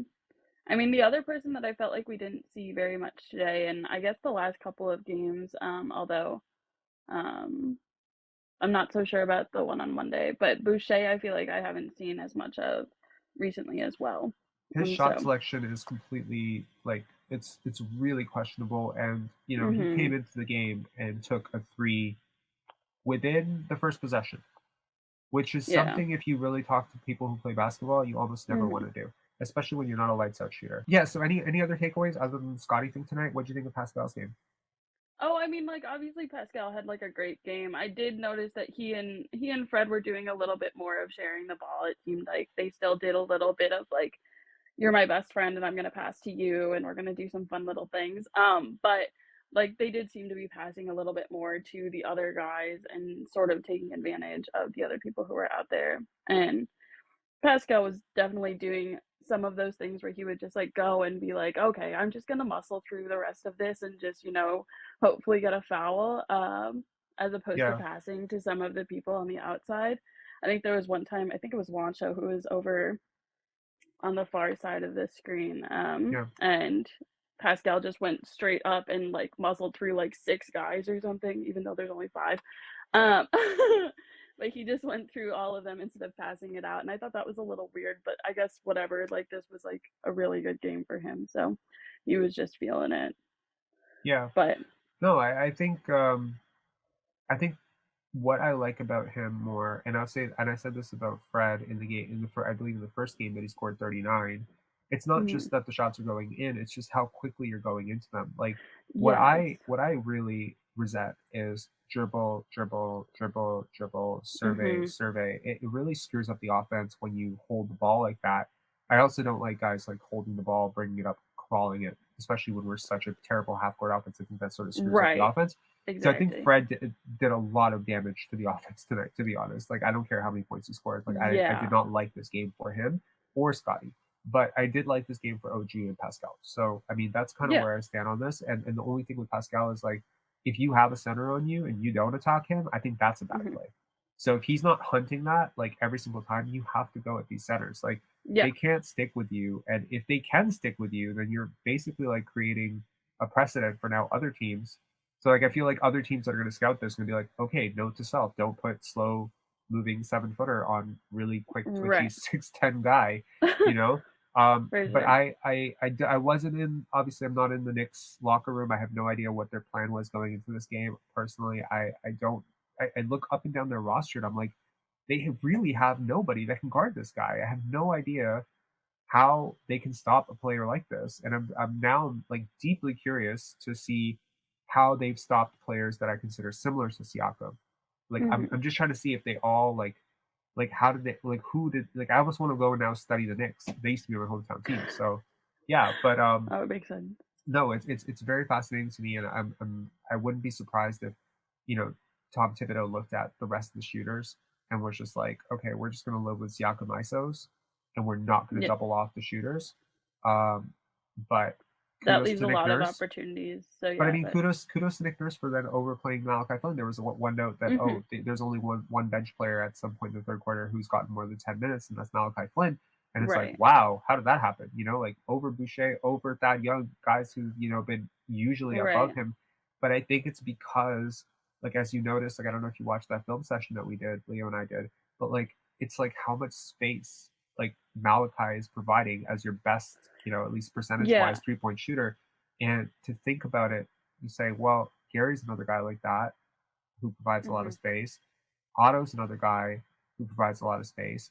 And Scottie and Pascal are both guys who thrive, not together, obviously, but at least individually, they thrive with 4 shooters around them.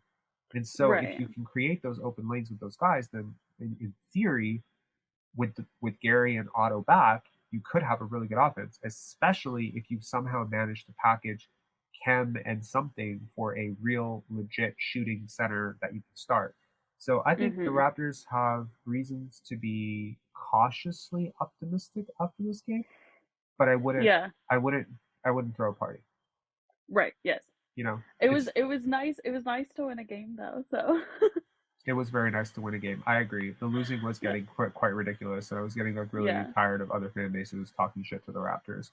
Like even Kenny for real, he created a video saying, "I'm disappointed in the Toronto Raptors," and I was just like, "Oh, we got one for Kenny. That was nice. We got one." Yeah. All right.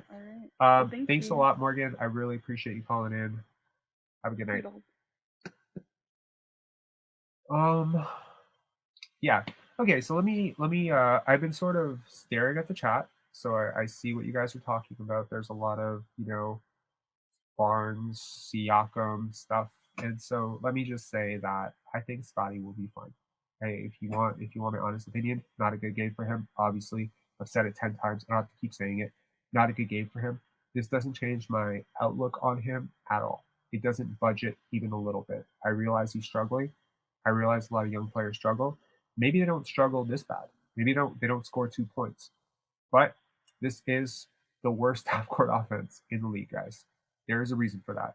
There's a lot of guys struggling right now. There's literally you can look across the board. There's not one player other than Malachi Flynn who's shooting above a career average on their 3 points. And to consistently roll Scottie Barnes out there at the 3-point line and just kind of ask him space, he's not helping his teammates, and his teammates aren't really helping him. I would like to see him get more of a rhythm. I would be open at this point to staggering lineups, pulling him out really early, bringing him in with the second unit, letting him play with Juancho. I'll be really interested to see how he has chemistry with guys like Precious and OG, like lineups with those two guys, Otto, Thad. I think there's a better part of the season left for him at some point towards maybe end of December, early January. If you recall, there was like a huge slump for him in December last year, and he went balls out into the second half of the season after the All-Star break. So we shall see. But yeah, not a great game for him, but a great win for the Raptors. Gutsy performance. I think it was really great, and you beat a team that you have to catch in the standings.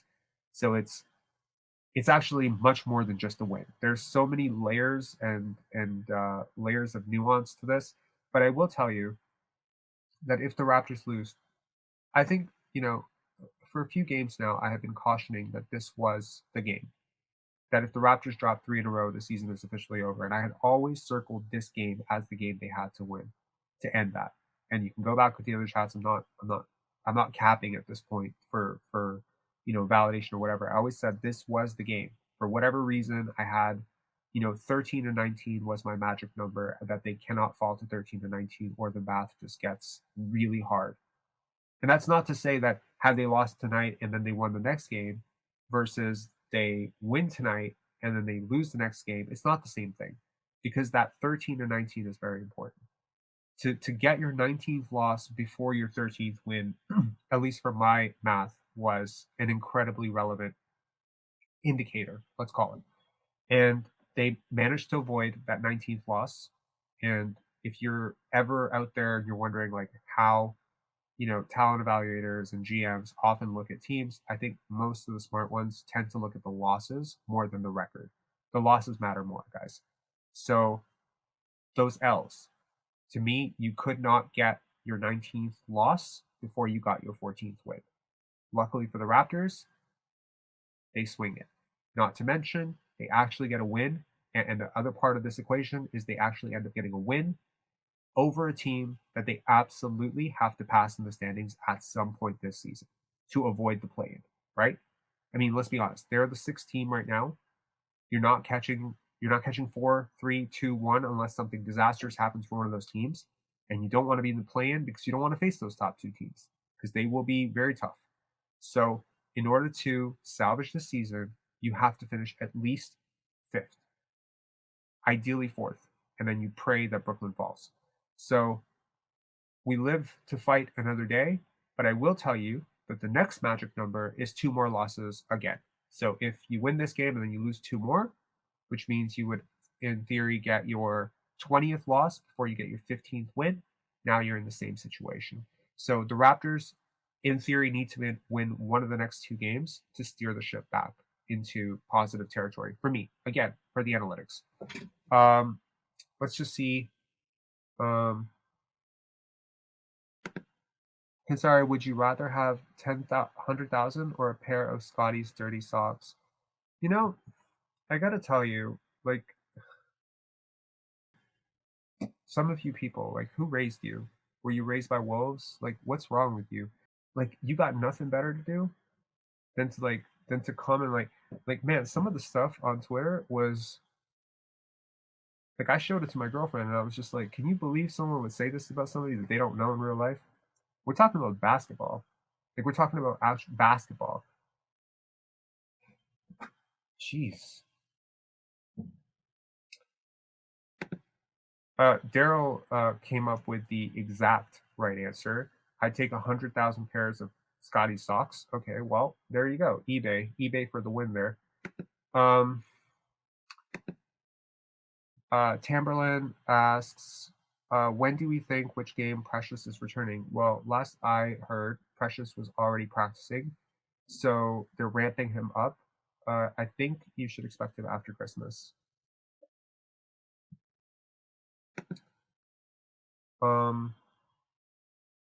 Yeah, for real. Like they really can be. But you know what? Like, I gotta tell you. So can I share an inspirational message with anyone out there who may sometimes let some of this noise get to you? Sorry, we're in that second hour of the chat where we're just winding down, and I just want to leave on something a little bit.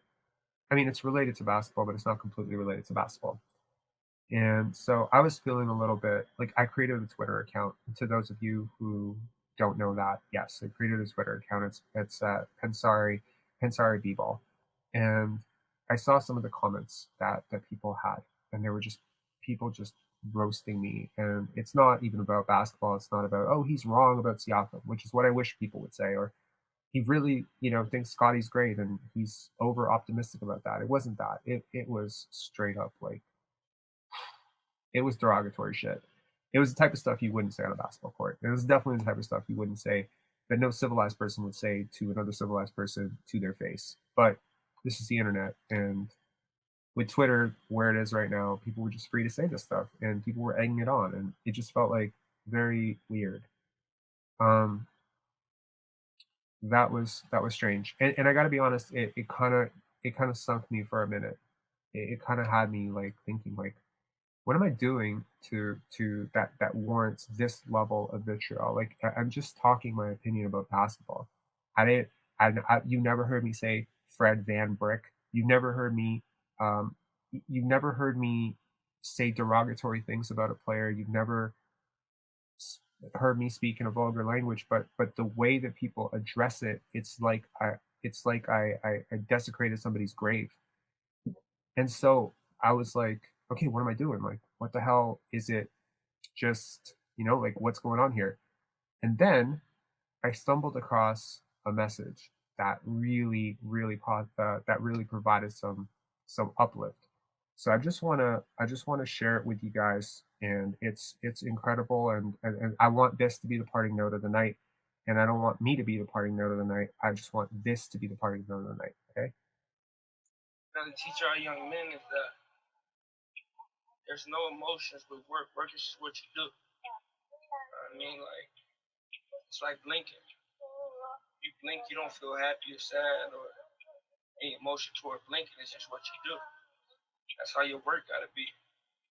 And every single day, if you show up and you give the best that you have that day, then you can sleep good at night and you're gonna be a lot better.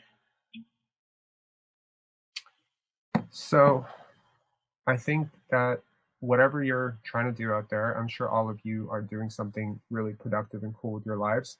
And I'm certainly trying to chase this because I created a trailer 2 years ago saying that I wanted, well, a year ago, not 13 months ago, saying I wanted Pensar basketball to be the #1 Raptors content on YouTube. And it probably ruffled a lot of feathers and probably people said, like, what the hell are you talking about? And I really, I'm just chasing that. I just want this to be great. I want this channel to be great. I want it to get better. I want these live streams to get better. And I definitely, want the content to improve. I want to become better. Like I realize sometimes when I listen to these, I try to not watch myself, but sometimes I go into these things and I listen to myself and I'm like, wow, you could get a little bit better at speaking. You could research a little bit better. You could learn a little bit more about this subject that you're not so strong at. So I'm just going to keep pushing and getting better. And there have been at least 6 times over the last year or so where the noise has gotten to me a little bit, where someone has taken something too far, maybe says something about my mother or says something that was so personal or just something very homophobic or something very derogatory. And it's just giving me a pause like, man, if something that I'm doing in this world is creating this much vitriol and this much hate back to me, then I need to stop and figure out what the hell I'm doing. And I've tried to be better the last 3 streams. I think I've been a lot more fair, but I got to tell you, I'm done. I'm done. So there will be no more noise that is going to bother me. There will be no more pauses because right now I'm going to treat this work like blinking. And I don't want to leave you without telling you who said that. That was Scottie's trainer, Brian Fisher. If you are not following Scottie's trainer and you're a basketball player, you absolutely should follow him. Check out Handle Life on Instagram.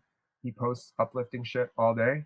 He's a really cool person to follow, and I think that everyone out there should really like learn from him. He talks about basketball skills. He talks about life.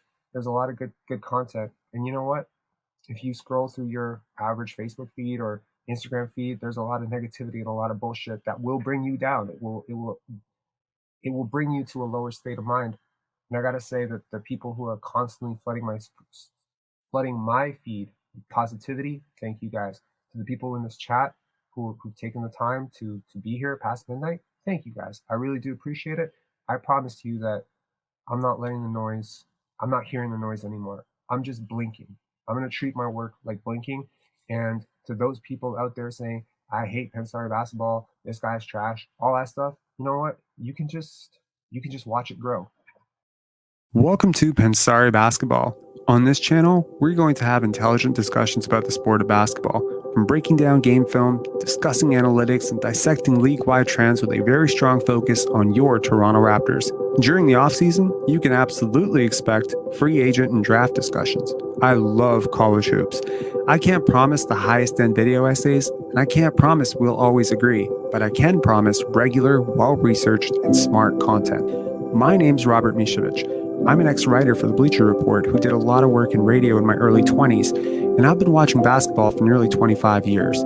As I found myself diving headfirst as both a director for Pensar Films and as a festival director for the Pendance Film Festival in my late 20s, I honestly found myself missing basketball. Watching the games and attending them simply wasn't enough. I've always wanted more and to do more, not only to help grow the game of basketball and how it's understood and talked about alongside thousands of others on YouTube and on Apple Podcasts. I mean, honestly, I just missed the game and I want something to do within the world of basketball. Within 2 years, I would like to see Pensar Basketball be your #1 source for Raptors content on YouTube. So hit that subscribe button, turn on notifications, and let's get this channel off to a booming start.